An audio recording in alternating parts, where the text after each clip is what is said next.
Give me 3 examples of businesses which are going to benefit from the rapid adoption of AI. So software development, healthcare, financial consulting.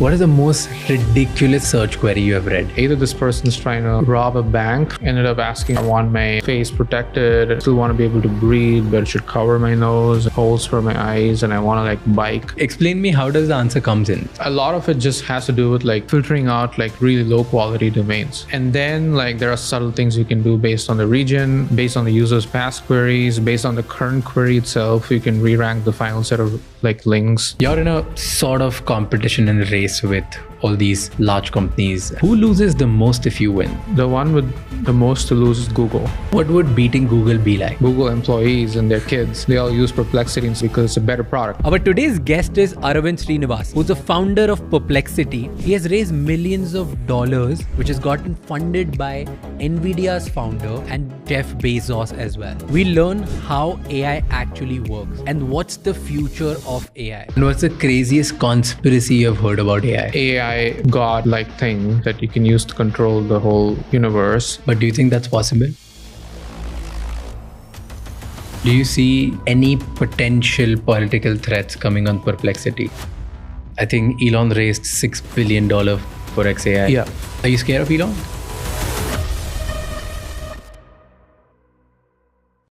आगे बढ़ने से पहले इस channel को subscribe कर लीजिए ताकि हम आपके लिए इसी तरह से और इंसाइटफुल और बेहतर पॉडकास्ट बनाते रहें। एंड इस पूरे शो का ऑडियो एक्सपीरियंस स्पॉटिफाई पे अवेलेबल है, जहाँ पे आप हमें फॉलो कर सकते हैं।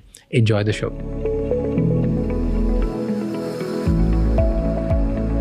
When you think about India or just let's say world, and you want to compete and you want to be the best, you want to be number one. Yeah. Why keep name as Perplexity? Yeah. It's so difficult to say. I know. I was talking to so many people in the organization because I use Perplexity. Yeah. And there are 2-3 people who use Perplexity. And then when we spoke to everyone that, hey, you know what? We're going to get the founder. We'll do this. And they're like, it's such a difficult name. We're never going to be able to even download it and use it. Sure. And it's an important question. Yeah. So this goes back to the origins of the company. When I started, I didn't really have a clear sense of whether we'll build a search app or consumer application. None of that. We knew we wanted to do something in search. We knew we wanted to build unique experiences that were not possible before. But we're not dreaming big we're gonna build a billion user product potentially. So when you pick a name for the company, you pick something pretty cool, and easy to get a domain for. I didn't have much money at the beginning, no funding. So perplexity.ai was available for $120 for 2 years. So I just got it. Perplexity is a metric in AI that measures how well you understand something. Okay. So very geeky, I get it. But once you get even more users and more funding, we can just buy the rights to some crazy name and just do something 4 or 5 letters. That would be amazing. Interesting. Okay, so there is plan to actually change it. This is a problem you're aware about. Yeah. I mean, look, it's one of the worst names you can pick for a consumer company. 100% aware of it, and I'm not going to defend. Maybe we can do something the company will still be called Perplexity, but the product can be called something else. Yeah. Fair. I was looking at the list of your investors. Jeff Bezos happens to be one of them. Yeah. And he came much later. He's not the earliest investor. Okay. But did you meet Jeff? Yeah, I did meet Jeff. How did that happen? How did you go from being this guy who doesn't know much about this business genius and how this model will make sense, to getting a Jeff Bezos, the Jeff Bezos investing in you? So we reached out through a common contact, and then they responded saying, okay, why don't you send a document, a memo. He likes to read memos. And so I sent that, and I also made a nice demo where it's an imaginary demo of Jeff talking to our voice to voice system, where his voice is talking to it and that system is responding back. And the questions are about Star Trek and Blue Origin and things like that. And I recorded it myself and then sent it over, both the memo and this. And for the first investment, he didn't even meet me. They just said, okay, I've just seen the memo and looked at the demo, and he's approved the investment. So, okay, fine, that's awesome. And then we asked for permission to use his name in the public release of the funding round. They said, yeah, go for it. And that became the headline essentially. So that really helped us. Thanks to him. Subsequent after that, like when we kept making more progress, that was the first inbound request. Like, hey, Jeff wants to meet and get a update on the company and your strategy. And again, they asked me to write a 6-pager. I wrote it. But that's a really good exercise. Writing these memos and 6-pagers. It takes a lot out of you to write one, but it's totally worth it for your clarity. And he explains why too, right? He's done it. So I've written it and then had the one-on-one meeting. It was for an hour. I thought he's not gonna. He certainly wouldn't have had time to read it. Yeah. So he's just going to use the first 30 minutes to read it together. But no, he just directly got to the points. He referenced specific sections, what he liked and what he was not sure about. Asked me for things like what I think about the chip space and stuff. And no time was wasted. It was basically getting to the second meeting, and at the end, he just said something of your success doesn't rely on Google's failure, which is why I'm pretty optimistic about your chances. And you just got to keep moving fast. And of course, the only thing that matters is customer experience. Just retain the users. Don't be a leaky bucket. Make sure retention is high. Everyone's gonna just push you for getting as many users as you can, but maintain your growth rates. Don't try to aim for something crazy, but absolutely make sure that as you grow, your retention is only increasing, not even staying flat. So he had all the right messages. I mean, we knew it, but it was always great to have it reinforced by someone like him. And then I met him in person in another event later. So I met him totally 2 or 3 times. It's pretty awesome. A lot of people think he's not very plugged in anymore, but I would say it's literally was up to date with everything when I met him. What do you think is the reason? Why did he invest in you? I mean, look, I really don't know. He probably What do you think? I know that you don't know. I mean, he knows it better, but what do you think? Why did he invest? I'm guessing he probably tried out the product and it worked as expected.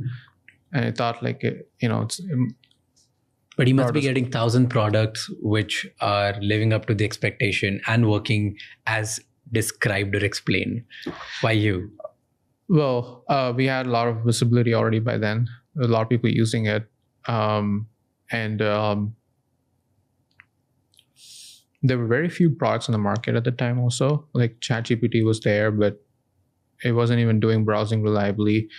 And Google it was called Bard back then. It wasn't even called Gemini, and it wasn't really good. Microsoft Copilot wasn't good. Bing Chat wasn't good. So we actually had a pretty good time to attract a lot of users where our service was basically not possible anywhere else. So that differentiator was clear there. It was not one among another product. And the other thing he probably, my guess, is the existing set of investors were already pretty incredible. The team was shipping really fast. I think these are good attributes for a startup. And we were very efficient in the way we got to where we were. Before we raised that round, we had raised very little money. And we did not spend it on training our own models, but just continually investing in a good product. We had a core thesis that your model is not my concern, for the user. And I think that appealed to him because it was literally a play on his, your profitability is not my concern. Yeah. You get the package in a day. I don't care what it costs you to do that. So I think it was a customer-focused AI company. Maybe he wanted to be part of the journey. Good. And he probably liked the way you were thinking about it way more than probably any other thing. I really don't know. I'm also making a guess. Who knows, I'm asking right? you. Maybe the demo was pretty cool. I'm trying to prompt so that you give me an answer which is beyond just your product. I've never asked. Maybe next time I meet him, I'm just going to ask him hey, why do you invest? Because honestly, it's you could argue it's going to create conflict at some point. Amazon, Alexa is also going to be in the operating in the space. And So maybe there's some deeper reason, or maybe it's not that deep. I don't know. Yeah, because it's usually when someone of that stature actually takes up personal time to invest and then meet the founders, it has to be something deeper, because I hope so. couple of millions of dollars for him is gonna, like, it's peanuts. It's not gonna mean anything. Yeah. It's not. So he doesn't like financially. really care. It doesn't mean anything to him. And again, look, like if we become really big, even then, I think the valuation at which he came in and the amount he put in, like, it'll move the needle for him a bit financially, but it's not for that reason. That's like a lot of other ways for him to do that. Exactly. And what do you think makes him special? Why is he the number one? Why is he one of the biggest founders in the world? Because you met him, did you notice or observe anything different that makes him a star founder? I think he has incredible clarity of thought. Like the thing I said, like, there are some of the wisdom that he gave is timeless. Your margin is my opportunity thing is timeless. Like, it keeps on coming. It is the core truth to like most disruption stories, where someone else has to protect their margin and they're in an innovative dilemma situation, and like someone else eats the lunch with a better technology. And like he has all these frameworks, right? Like repeatable frameworks, like one-way door, two-way door decisions. Where should you spend your mental compute on? And his shareholder letters are like a masterclass in good writing. So the reason I really respect him is when you try to scale a company, you have to kind of have some version of you or your thought process in every meeting. Otherwise, because it's physically and like impossible for you to be in every meeting and like driving decisions everywhere. So you have to be able to write down how you think and how you make decisions, which is going a step further. It's not just about making good decisions. It's about writing down your decision-making framework so that others can think in a way as clear as you. Yeah. That requires even higher order clarity. And he did it at Amazon, and I scaled the company a lot and built like many businesses simultaneously. And I think that I'm definitely not at that level. I cannot do that right now. And I don't think many CEOs are like that good either. True. So that is a very unique Bezos thing. Like he totally nailed the like shareholder letters and like decision-making frameworks and like how to understand the markets. Even recently, in an interview with Sorkin, he said this thing that was like very profound. It's just like, we usually overestimate risk and underestimate opportunity, almost all of us. And a corollary of that is like, we don't take enough risk. Like we are all like, we're like there's a reason why most humans are not risk-seeking animals. Yeah. And another thing he said in the Lex Fridman interview was very cool. Like, we all talk about truth-seeking, but there's a reason that it's not easy. Is because by nature, human beings are not truth-seeking animals. We are social animals. We like validation. We like other people saying we're good or like what we're saying is correct. We don't care if like what we're saying is actually correct. By nature, you actually have to rewire yourself for that, and any rewiring process is painful. So I think like that clarity of thought is what makes him pretty singular. I am a big Jeff Bezos fan. Mm-hmm. Like it's in my list of entrepreneurs in the world. He comes at the top. Like he's the number one because obviously all of these frameworks and the things that he has done. Yeah, I think it makes ton of sense, and I can go on and on him because I've read so many things and I've like use so many of his frameworks to make decisions in my day-to-day life. All the dumb decisions that I've made in my life, which have actually turned out to be good, was because of this one regret minimization framework that I've heard 100%. From him. It's so good. Yeah. Like regret minimization framework. Oh my God. Yeah. And that has made me do dumb things in my life, but in most cases, it has been a pretty lovely one. Yeah. I mean, that's one of the main reasons I was so I was having a lot of urgency to start the company because I knew that I had some of my own reasoning too, which is I knew that my cognitive abilities are on a decline. You have to accept that. Yeah. Um, How old are you? I'm 30, but I know that I'm on a decline. I can try to fight it, but I can clearly see the kind of insane things I could do when I studied for JEE or when I was at IIT, cramming last minute before the exam. I could download like 10 lectures in my head in the last 3 hours. I can't do all those things anymore. So I wanted to do it as soon as I can. And the regret minimization framework was also clearly there, which is, look, it's only going to get harder to start a company because of both your abilities and other constraints in your life that come. So the regret's going to go up and your abilities are going to go down. So you better start now. Yeah. But okay, explain me, how does the answer comes in? So the moment I type something in Perplexity, and I type the question, does it show answer based on my interest and what I would be interested in? Or does it show based on some level of merit? Like, what is the way that you show me? Because as far as I understand about Google, it depends a lot on the location I'm in, my past history, what kind of things I'm interested in. Then the Google shows me some set of those things and maybe like keywords and stuff like that. But a lot depends on two individual people. We have tried this multiple times. Two people from the same location searching the same thing probably shows like 3-4 top different things, right? So I think in the case of Google, the reason you see different results might not even be personalization. Google runs A/B tests a lot, ranking algorithm A/B tests, UI A/B tests, a number of ads on the query. There's a lot of other things that end up making the result pretty different per user. The biggest level of personalization you can make is location, actually. That gives you most of the heavy lifting in terms of personalization. So what we do when you ask a query is we pull up relevant results from an index we have. We look at ranking signals that we can get from many different search engines. We pull them all together with a proprietary algorithm, and then we let the model read all those retrieved links, pull relevant paragraphs, use that to synthesize an answer, and pull the right final citations, and allow you to keep conversing by keeping things in context, keeping the past sources, past answer, past query in context. As it grows, it gets more challenging. And we do all this with pretty minimal latency that makes the product feel fast yet pretty useful.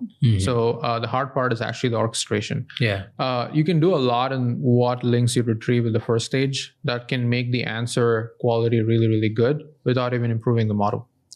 A lot of it just has to do with filtering out really low quality domains. That gives you a lot of heavy lifting to quality improvements. And then there are subtle things you can do based on the region, based on the user's past queries, based on the current query itself. You can re-rank the final set of links, and we do all that. But we've generally seen that location, genre, are big predictors of what final set of links that you need to retrieve. And any more personalization can improve the quality a bit, but most users or most queries are not going to see the differences. Right. So if you and me type the same problem here together, are there chances that we'll see the same answer? Most likely you will, unless, by the way, as products and companies get bigger, a lot of A/B tests are run pretty much every day because that's the only way to improve the product. So if you see different answers, it either means different models were used for that, or the query reformulators, the ones that are taking your original query and changing it a bit, those models were different, or the ranking algorithms were different. Literally verbatim query, if you get different answers, the only reason has to be A/B tests, and you cannot do anything about it. Every product has to do this because the only way to iterate and improve is run A/B tests on holdout sets and see if the retention was higher, or number of queries, so that user ended up going up, or there were more follow-ups to that question that were relevant but not re-clarifying the original query. So that means the original answer was correct. We collect a lot of signals like this, and so my hope is that even if you see a different answer, it ends up conveying the same thing rather than one answer is like completely contradictory to the other. Got it. So now do you get in investor meetings now that you have some such star investors, you have a bunch of capital now. Capital is never enough though, but you have capital and you have good investors. Yeah. Right. You have SoftBank as well. Yeah, we have SoftBank, Stanley Druckenmiller, a bunch of really great people. Like bunch of great people, right? Now do you go into your board meetings or investor meetings and be like, hey, you know what? I'm going to beat Google. No, we don't talk about how to beat Google. I think we just talk about how to grow Perplexity. Just being very honest with you. Like, I think the Google positioning is very interesting, mainly because like there's a reason they cannot ship the same product to 1 billion users yet because of the invader dilemma situation. So it's very interesting, but they're also very clear, right, about that, and they're building Gemini and they're trying to like make it as, you know, at least like, oh, if there is an app that truly kills Google, it better, we also own one of it, right? My hope is that in the next generation of search, where we're all going to converse and ask questions on voice and get tasks done, I hope there are multiple players there. And Google will certainly be one of them. There's no question about it.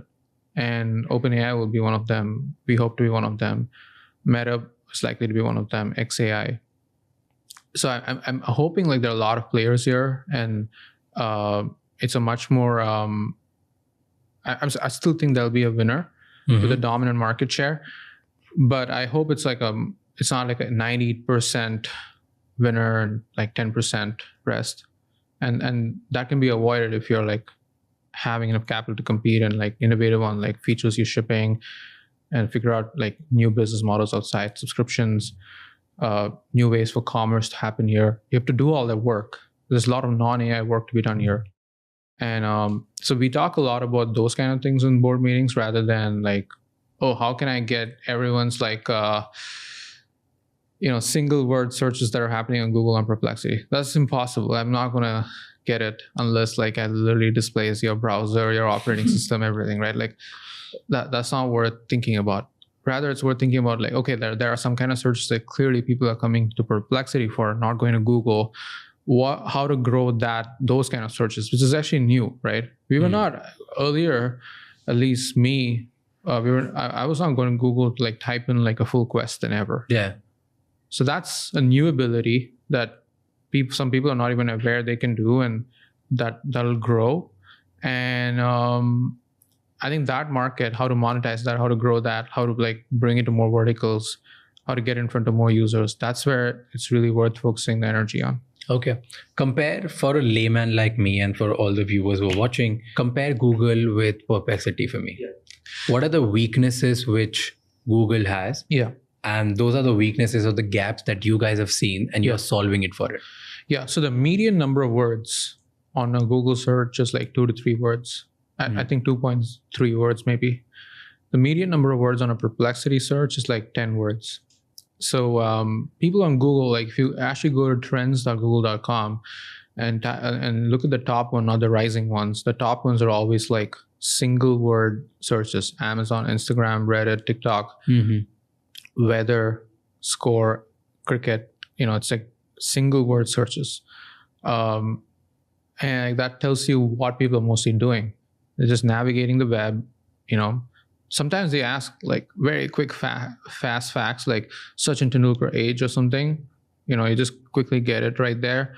But you're not asking questions like, how many times has Tendulkar scored a 100 and India has lost a match? You're probably not going to get it quickly on Google. Yeah. It'll give you a bunch of links. You'll have to open them. You have to read and parse and figure out. You can ask those kind of questions on Perplexity. You can ask Sachin Tendulkar age also on Perplexity, but there's going to be some overlap in the searches that we can share. But there are just going to be some searches that are clearly better done on Google, which is the quick, fast navigation.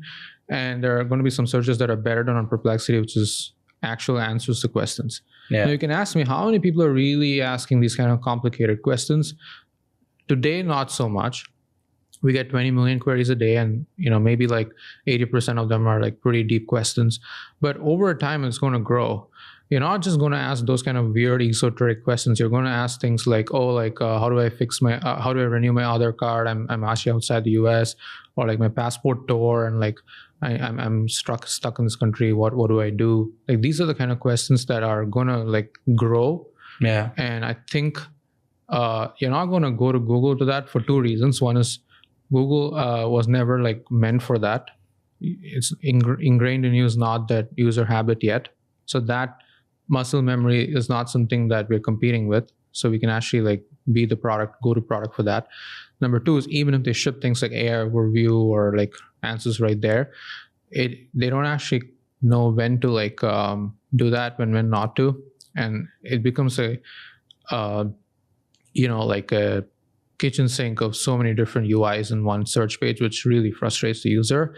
And it actually competes with their ad business and like revenue traffic, right? So that's where I think we have a clear opportunity. And this category of searches is going to grow exponentially in the next 5 to 10 years. And we won't be the only person to capture that market. I think ChatGPT will also compete. Even though ChatGPT started off as a writing tool, they're also like going more towards these kind of prompts. And Gemini will also be a player in this, but it's going to be a pretty interesting new market that's emerging. Yeah.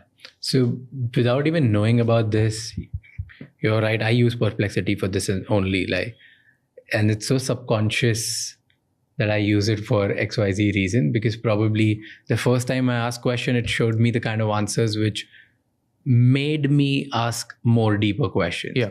So I would really go on Google and be like, hey, Sachin Tendulkar's age, or how much this person's spending, or whatever, like some random, very easy one word kind of answer. Yeah. And then I would go on Perplexity and be like, okay, what's a specific core message of this person in this speech in this year? Right. And then this is the specificity I go to, and then I get an answer. Yeah. By the way, I would say, just, like for the correctness of it, both sides will do what the other side is doing. Like we'll try to get even faster at like quick, fast facts, like Sachin Tendulkar's age, or how much did India spend on transportation, those kind of like things, and it'll make the experience better for you, so that you don't have to go somewhere else for those questions. Like, why even the user burden of deciding when to use what tool? Yeah. And at the same time, Google will also try to get better at like pull-ups that require multiple hops of reasoning. So both things are going to happen, and that's why it's interesting moment for the user, like of like who's going to deliver the best orchestrated product. Is it the one that's starting from answers, or is it the one that already has links and these one box answers? Nobody knows, right? Because you can argue in both favor. Like the more general system can build the final solution faster versus the legacy system that's trying to like, layer and things together. What would beating Google be like? It would feel amazing. Like I was definitely inspired by Larry and Sergey a lot, and the founding story of Google, the academic roots. They're deeply inspired. I mean, I've worked as an intern there, both DeepMind and Brain, and a lot of the Google culture, engineering focus. I'm a big fan of that. So it would feel great to have a product that, look, I think the true test is if even people within Google, like Google employees and their kids, they all use Perplexity instead of Google because it's a better product, not because they want to like, they stop liking Google and they move for it. But like they truly, there's no other choice. You have to use it because it's a better product. I think that is the true benchmark, and that's going to take a while. But what would it look like? Like, okay, so you said it'll feel amazing, but what would it look at? Like, at what point will you know that, okay, we have done better job? Give me 2-3 markers. Yeah, like so today we do like 20 million daily queries, right? It has to get to like 2 orders of magnitude more, like 2 billion. Now you can say that's lower than what Google does. Like I think Google does like around 6 to 8, something like that. But because of the query length here, I would say that we've done the job.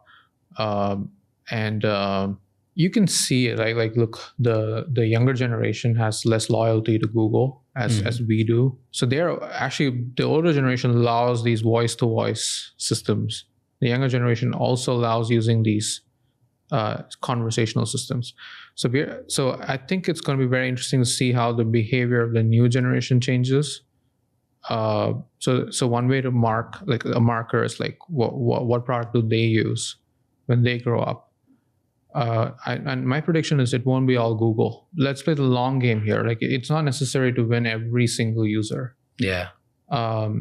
And I think that mentality of like, oh, I'm the next Google means I need to have 90% market share should go away. I think no one's going to be that next Google. So when I say we are competing with Google, I'm only saying about the core search experience, not the Alphabet unit or the Google stock.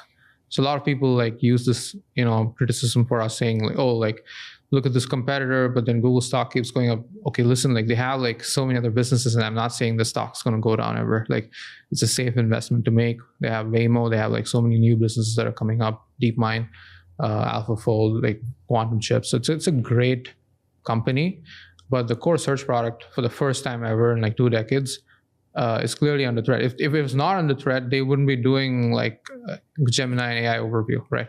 Yeah. Interesting. Okay. So is it fair to say that this success would look like when an entire generation would use your product as a default, the way one generation uses Google as a default? That would beating Google mean like?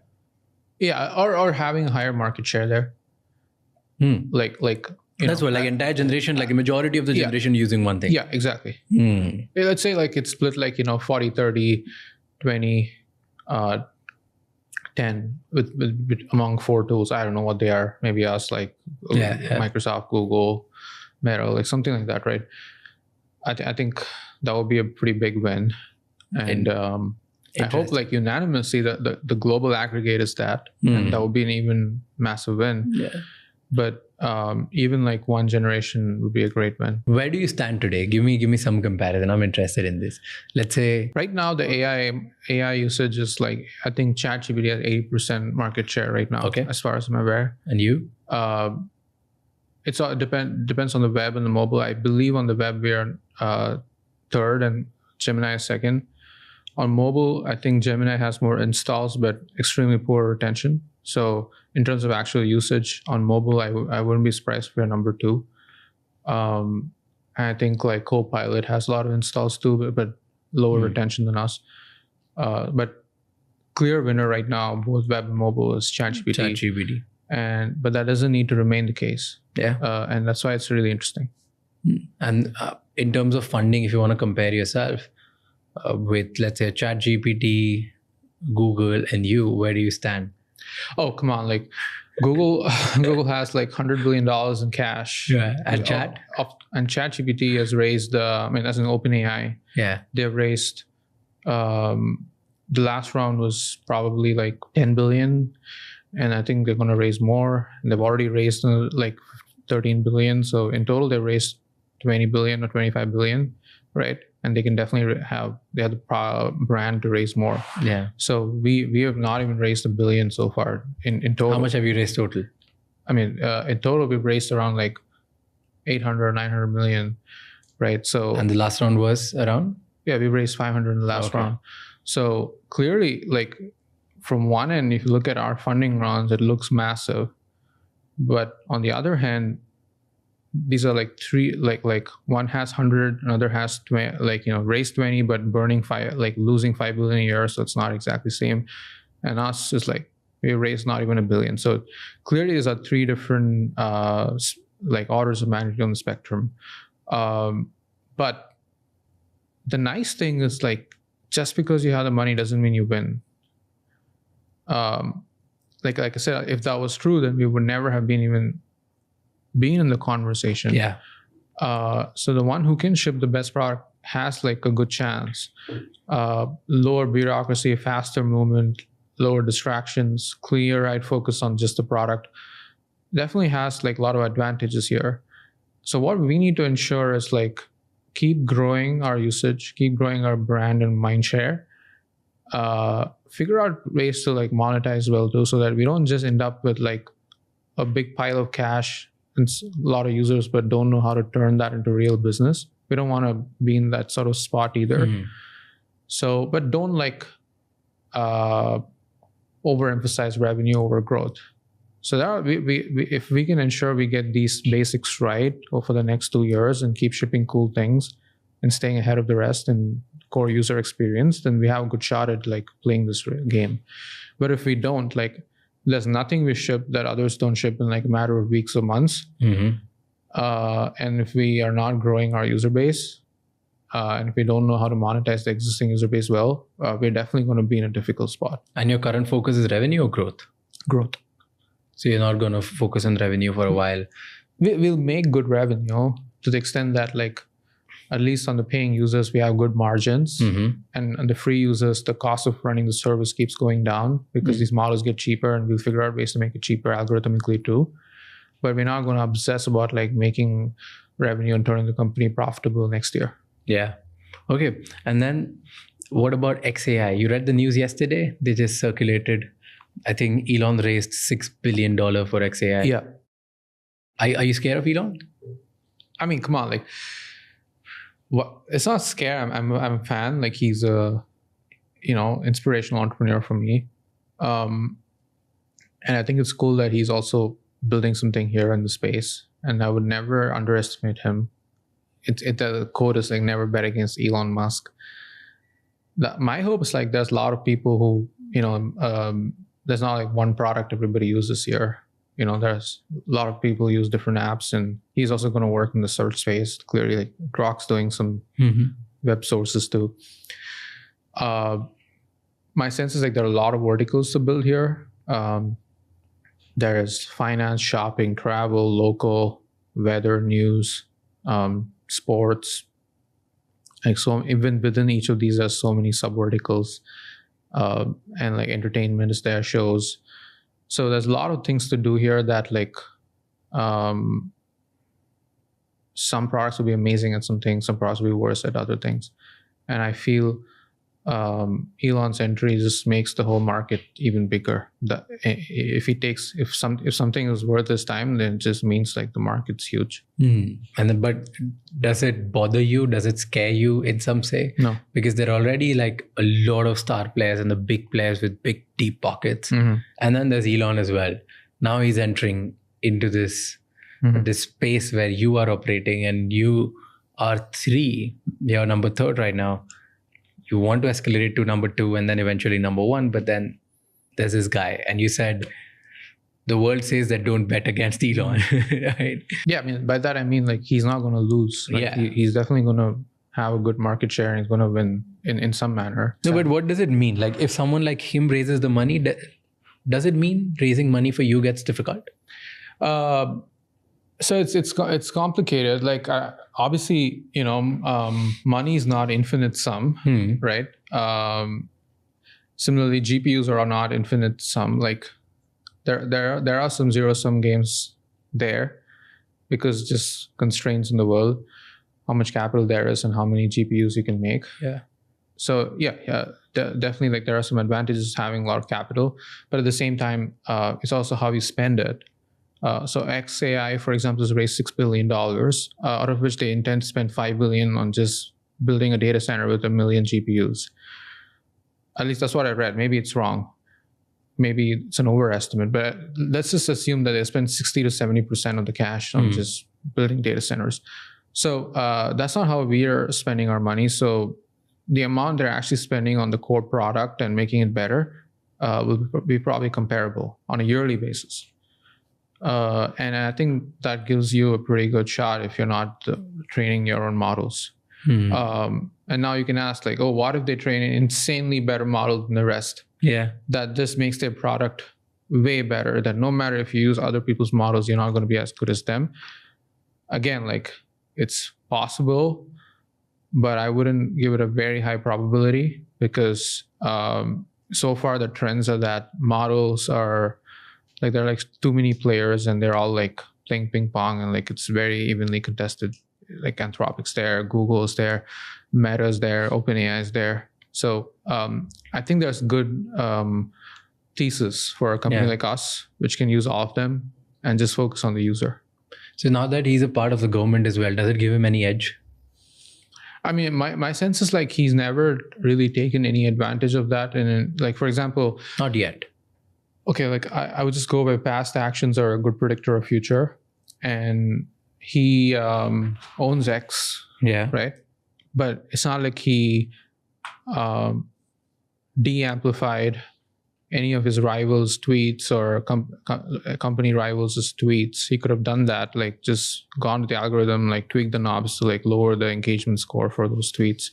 He could have done that and like hurt the marketing efforts of everybody, except he himself. He's never done that. As far as I know, OpenAI always dominates the Twitter discussions, and he owns the platform. He lets them thrive on it, despite his rivalry. So I think that already shows like he doesn't combine like his power or ownership of something that's very powerful with like his business interests.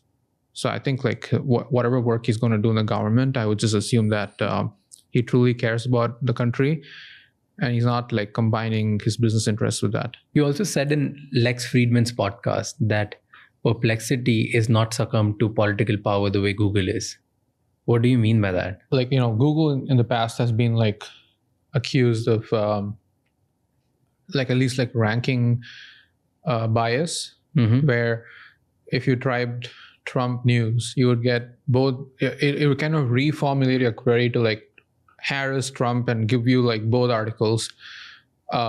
Whereas for if you just type Harris news, you'll just get her news. Yeah.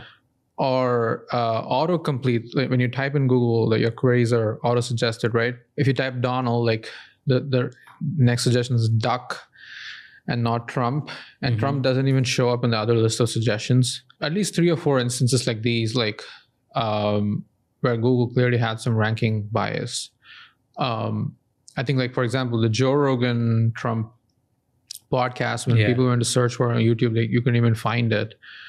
So we don't have these issues as far as I'm aware. Like we've tried to be pretty politically neutral, and again, it's easy to build from a clean slate than having something and trying to correct it. But at the same time, I'm also reading news of Sundar meeting Trump a lot, and like Sergey went and met Trump, and Sundar clearly sent out an email saying gone are the days where we had like political opinions and the only thing we care about is our mission, delivering correct information. So clearly like they're changing. And so maybe what I said, in the Lex podcast 1 year ago may not be relevant now. Do you see any potential political threats coming on Perplexity at some point? I see. Look, you don't know. Like there are always unknown unknowns. If there is some article that said something negative about somebody, and that's surfaced in an answer, and like someone's upset about it, and even though the answer gives all perspectives, there are chances that some group of people could get upset about it, right? So anytime when a group of people are involved and their sentiments are hurt, there's like room for politics to become part of it, and it may not even happen in America. It might happen in some other country. And censorship and free speech have like different levels of relevance in each country. So we're open to like, working with each government, like individual government, like what they think is reasonable for their country. We have to abide by their rules, right?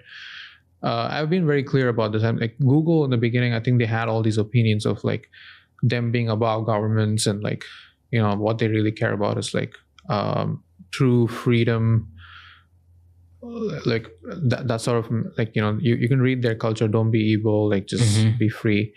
And they refused to operate in China when China wanted to censor them. So reality is like everyone's a capitalistic business at the end of the day. They're all competing to win government contracts.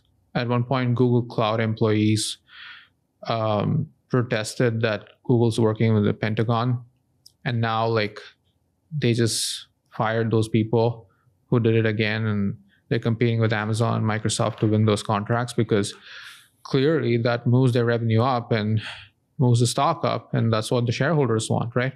So I think like we're not going to repeat those mistakes of like what they went through, where they forgot that they were actually a company and like trying to like have political opinions and things like that. Like we're going to be like a proper, well-run business at the end. Great product. Like we want to be a great product. but we have clear responsibility to like our shareholders, and we're not gonna like confuse that with like my agenda or like someone else's agenda. All that stays outside the company. But would you lose out on these opportunities even if it means sacrificing revenues for your company? What do you mean by lose out on the option? Lose out on opportunities of trying to maybe partner with some person, some government, somebody who wants little bend in your rules and in your platform so that it shows searches in their favor. But that means you winning a lot of government contracts, you winning a lot of revenues, and eventually that maximizing your company's value. Complicated question, right? Like what? I don't want to say something that'll be held to, like, obviously. We'll try to do what's like right as to the best of our abilities as possible. But if a certain government has rules that you have to obey, if you want to like just think about it, leave us, even you as an individual, if a certain government has rules of what you can do and not do, and you want to continue there and like run your business there, you will follow it, right? Yeah. Or you have to move out. Yeah. The same thing applies to a business like us. But sometimes it's not rules. It's just few influencers calling you. That's it. It's not about the rules. Like rules are pretty much black and white, and you can be freedom of speech. You can show whatever you want to show. But maybe the ruling party wants something else. So because these are the political pressures which probably a Google faces, or like a Meta faces, or maybe Twitter faces, like X now. Right? Jack Dorsey has been very vocal about it, that specifically about Indian government and a lot of other governments in the world, that there are some pressures that they have to actually listen to. I mean, like, I just look at the fact that even someone like Elon, way more influential than me and way more opinionated than me, like how he's handled like conflict with countries in different ways. Like with, I think there was conflict with India at some point, there was conflict with Brazil at some point, and I think the way he went about it was different. So long answer short, it's very complicated. Because you're in India, I want to talk about challenges of India. Okay. What do you see, like, where is India today in terms of, in the world of AI? How far are we from becoming even a contender in the AI world? Yeah, like I mean, I'm sorry if I'm repeating what I said earlier, but I think we are very well positioned in terms of adoption. Like we've already adopted a lot, like 92% of knowledge workers have adopted AI here compared to 65% is the global average elsewhere. So the amount of people who already know how to use these tools and like can keep themselves updated with it is pretty awesome. You don't need to like train them or something. Like when I went to Japan, I saw like there were like actual courses on how to learn ChatGPT or like all these different tools. There are people writing books on how to use Perplexity.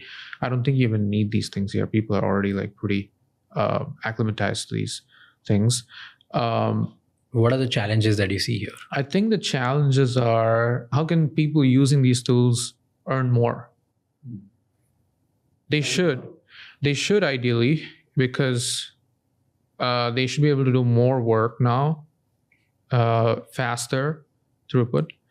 So I hope like the usage goes beyond just like identifying hacks and cheat codes to get work done faster to like, okay, this thing is actually making my life so much easier. So I'm going to like figure out side gigs that I can do and earn more.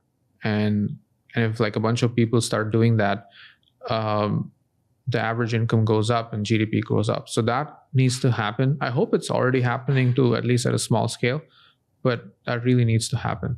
The second thing, a challenge I would say is, okay, now that you guys really know how to use these tools and you get a sense of it, can you start building apps and businesses that can let other people use things in a way that are not possible with the existing tools?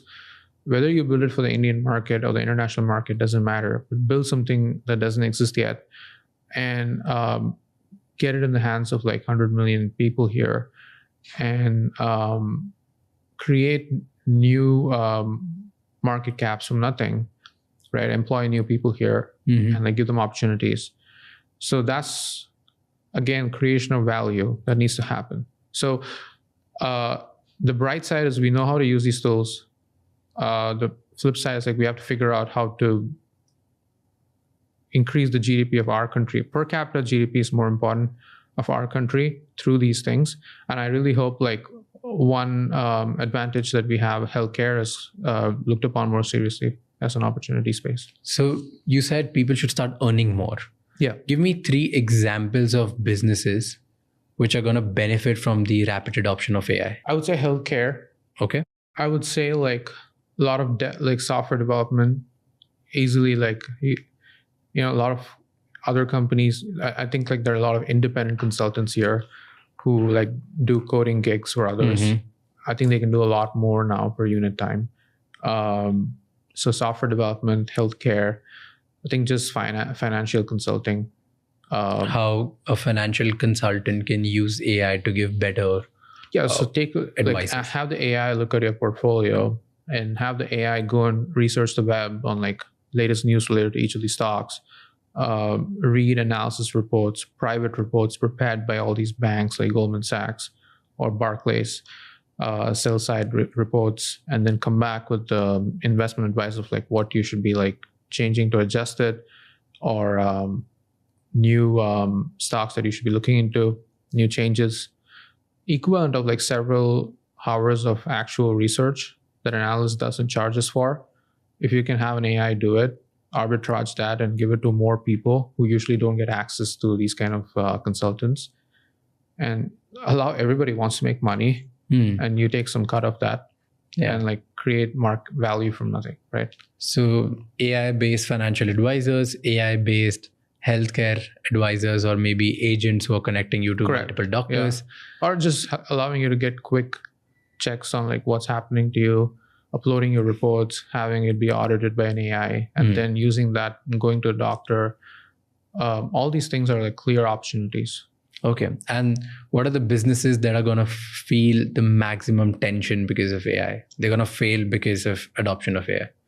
Software consulting, right? Like if you can get work done with the help of an AI copilot, coding copilot, like you're no longer like gonna rely on like a huge farm of dev shops. Customer support, like, you know, call centers. I think voice agents are going to be able to do a lot of these things pretty well.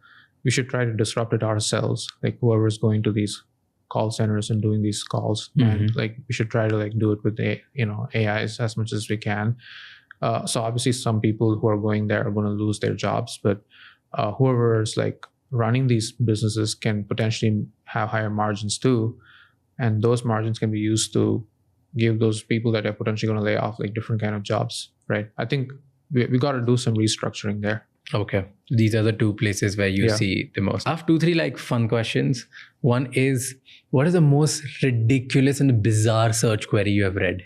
I think someone like ended up asking something very particular for like, oh, like I want my face protected. I still want to be able to breathe, but it should cover my nose, and like it should just have the holes for my eyes, and I want to like bike in the winter for Thanksgiving, like help me figure out like which city I can go to and like what I should buy, like. And we ended up giving him like a really nice like product recommendation. Okay. And when we actually saw like we saw that product getting purchased, either this person's trying to rob a bank or they're really like in a cold place. So we went and actually like checked the query, and the query was so long. And again, like this is the kind of thing that people are very creative in like using these products that, you know. Interesting. And what's the craziest conspiracy you've heard about AI? Well, there's always this conspiracy theory of like AI, this AGI is this God-like thing that you can use to control the whole universe by building a super intelligent entity. And whoever has access to that will be the mastermind. And you know, some people think Sam Altman ultimately wants that. But I don't think it's that level of power craze. By the way, there is true power in being the CEO or the chief decision maker of a company that's building the most intelligent model. But I don't think it's being built with the intention of controlling the universe. But do you think that's possible? I think it's going to be like, it's not going to like fool people in doing things. It's possible, by the way, that like a very intelligent AI can manipulate people. Yeah.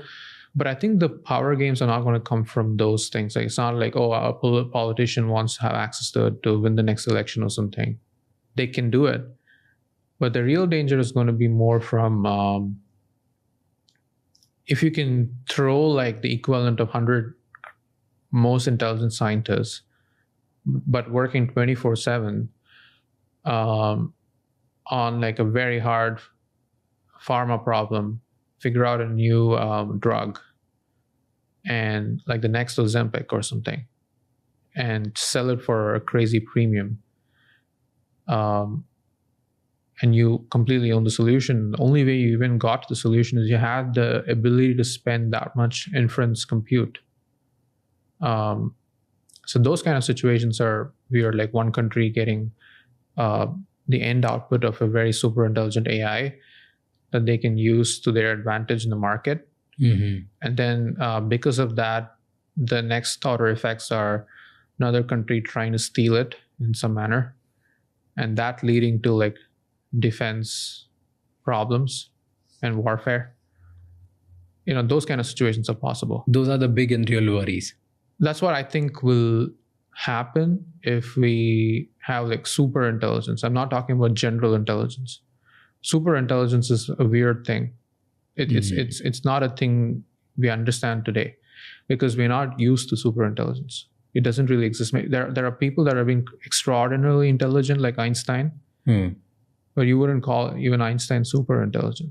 He cracked like 3 or 4 very important problems. Yeah. But it's not like there was an equivalent of a computer Einstein that just, I could throw any domain, any problem at that computer, and they would come up with the equivalent of theory of relativity for that problem that has massive like economic impact too. That doesn't exist. But once it exists, whichever country has it, the next country that's trying to compete for being the world superpower will also want it. Yeah. If you happen to be that person when you get, and you are at the top of the pedestal, you become the most powerful person in the world of supercomputers and AI, what would you do? I'm happy I'm not even in that race. I think it's a very weird position to be. I've been wanting to ask this from the point we started, right? You're in a sort of competition and race with all these large companies and incredibly successful founders, right?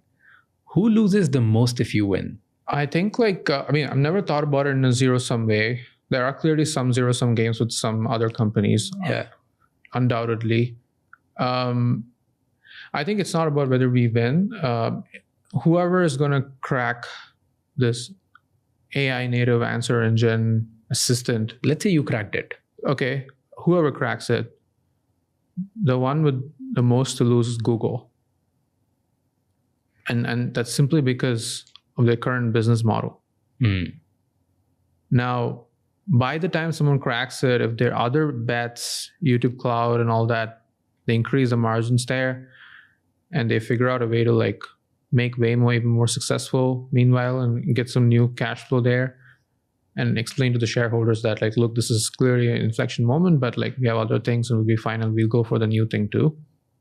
It's not like they're going to get destroyed, but they definitely are going to have a difficult, turbulent period.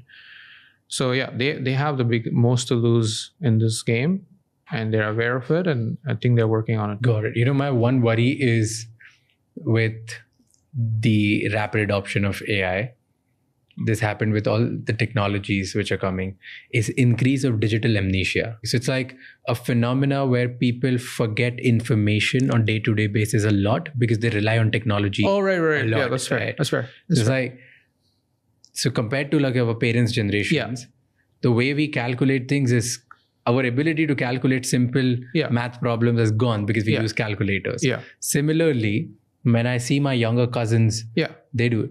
Their ability to just remember information is so low because they are like Google first, ChatGPT, Perplexity kind of people who are just constantly using these. So increase of technology is going to just increase the digital amnesia where people are forgetful left, right, center. Okay, let me put it this way. are you good at like driving with a physical map versus using Google Maps? Google Maps, of course. But I think the previous generation, like our previous generation, wouldn't have needed Google Maps. They would have taken a physical printout and like figure out. Yeah. That like they would have mapped what they see in front of them to the 2D layout and figured it out. They wouldn't need like accurate. See, it's very dynamic, right? But so little things like how your brain functions, because if you remember a little thing, then it gives you confidence to remember like the bigger things as well. Yeah. So today, it could be as small as something like, let's say, remembering a phone number. We don't. Yeah. Nobody even cares about it. Exactly. But that habit of telling or signaling our brain that, hey, you need to remember this little thing is getting down. Yeah. So that's why which I think is totally okay. Which is okay. I'm saying like, but a lot of times what is happening, I'll tell, because I was reading some survey which is going on. It's not proven yet. I think some university in Australia is doing it, where they're testing that more and more young people are forgetting to take medicines on time. I see, but because then you they don't remember. Like it's just a small thing. You could argue that like that's a job of the AI. Like the AI should just tell them and take the medicine, and they should take it. And like by the way, forgetful people exist already. Like even I'm pretty forgetful myself. I'm not like on top of everything. Same. It's because your RAM is limited, right? Now, I guess what you're trying to say is like what the next generation is going to load their RAM with is going to look very different from us. And it's going to be interesting to see like how they spend their mental compute. If they don't spend it at all and it's all just like unutilized, that's sad. Yeah, that's what I'm telling. I hope that's not going to happen. If they have all that free capacity and they can spend it on like more creative things, that would be amazing. And it's still like jury's still out of what's going to happen, but I'm hoping like it's going to be the second. Yeah. If it happens like that, like all the free mental capacity that they have, if they increase their ability to work on more complex problems, it's going to be great. Yeah, that'll be. But if it happens the other way around, which a lot of people are worried about, that's something I feel is, I don't know what's going to happen then. Yeah, I mean it'll be bad. Yeah, because our if you like roll out multiple generations after that, like it's only going to get worse. So we really need to make sure like they are being thrown at like hard problems and like given all these tools and like, hey, go figure it out. Got it. Well, perfect. Thank you so much for coming here. This was awesome. By the way, I heard you're the Joe Rogan of India. That's what someone told me. Is that true? No, I am the Shamani of India. Let's just put it this way. Cool. Awesome. Perfect. Thank you so much for coming here. I really enjoyed our chat. I have a bunch of questions for you, but maybe we'll other time do it again. Yeah. And try to figure out all the best for your India trip. Thank you. Thank you so much. Yeah. I read your one, I think it was some interview, some podcast or some like an outcome of this. And the thumbnail was like, I'm going to beat Google. Yeah. People make these thumbnails. That's why I asked you this question. Do you go to these meetings and be like, hey, I'm going to beat them? I mean, you're a YouTuber, you understand. Yeah, I do. Yeah. Thank you so much for watching this podcast till the end. अब आपको 3 चीज़ें करनी है. सबसे पहले इस channel को subscribe कर लो. नंबर 2, कमेंट्स में हमें बताओ कि और कौन से गेस्ट हैं एंड और ऐसे कौन से टॉपिक्स हैं जिनमें आप चाहते हो कि हम पॉडकास्ट बनाएं और आपकी उससे ज़्यादा बेटर हेल्प होगी एंड आपको ज़्यादा वैल्यू मिलेगी. एंड नंबर 3, ये एपिसोड किसी एक इंसान के साथ ज़रूर शेयर करना जिसकी लाइफ में एक पॉजिटिव चेंज आएगा, जिसको इस पॉडकास्ट कॉन्वर्सेशन सुनने के बाद लाइफ में हेल्प होगी, क्योंकि एक conversation is enough to change someone's life. I'll see you next time. Until then, keep figuring out.